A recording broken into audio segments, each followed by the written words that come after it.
મહુવામાં બાવળિયા હનુમાનજીના દાદાના સાનિધ્યમાં શિવકથાનું આયોજન કરવામાં આવ્યું ત્યારે ભવ્ય પોથીયાત્રા નીકળી હતી। આ પોથીયાત્રામાં મહુવાના ધારાસભ્ય શ્રી શિવાભાઈ ગોહિલ પણ ઉપસ્થિત રહ્યા હતા, જેમાં ભાવિ ભક્તોએ પોથીયાત્રાનો લાભ લીધો હતો। સાથે છાશ વિતરણનું પણ આયોજન કરવામાં આવ્યું હતું। રિપોર્ટર ચિરાગ ચોટલિયા, કલમ યુદ્ધ ન્યૂઝ, મહુવા।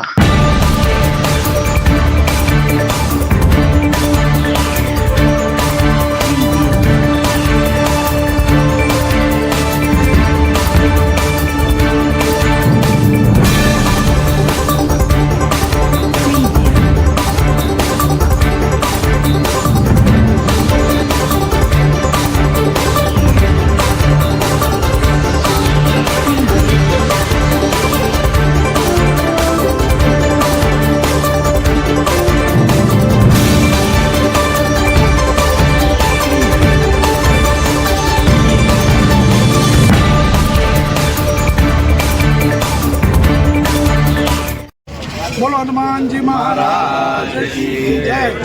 आज रोज बावळिया हनुमानजी मंदिर की पोथीयात्रा अँ महाकाली नगर रूट पर निकलेल અને પટેલભાઈ આથી પોથીયાત્રાને અમને લોકો છાશનું વિતરણ કરીને અમને લોકોને એકદમ મજા કરાવી છે। અને આ શિવકથા અમારી બાવળિયા હનુમાન મંદિરની પોથીયાત્રા શિવકથા બાવળિયા હનુમાન મંદિરે રાખેલ છે। તો દરેક મિત્રોને, દરેક મહુવાની નગરજનોને અમારી નમ્ર વિનંતી છે કે આ અમારી શિવકથામાં દરેક લોકો વધારે। એનો ટાઈમ રોજ 3:30 થી 6:30। બાપા સીતારામ।